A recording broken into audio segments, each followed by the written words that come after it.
How to convert a file into zip file on iPhone. Hello guys, this is Atticus and welcome back to another tutorial video. In today's video, I'll teach you guys how you can convert a file into zip file on iPhone. So without any further ado, let's dive right into it. First step, locate your file. For that, head over to the Files app on your iPhone. Open that up and simply locate the file that you want to zip.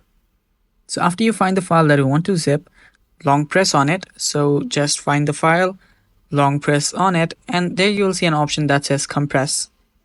Tap on compress and it should start compressing. As you can see, this new file has just been created and you can move it someplace else or you can share it from here. So let's tap on share and then you can share it. And that's how you do this, guys. Thanks for watching. That is how you convert a file into a zip file on iPhone. Stay tuned for more upcoming tutorial videos and bye bye. Take care.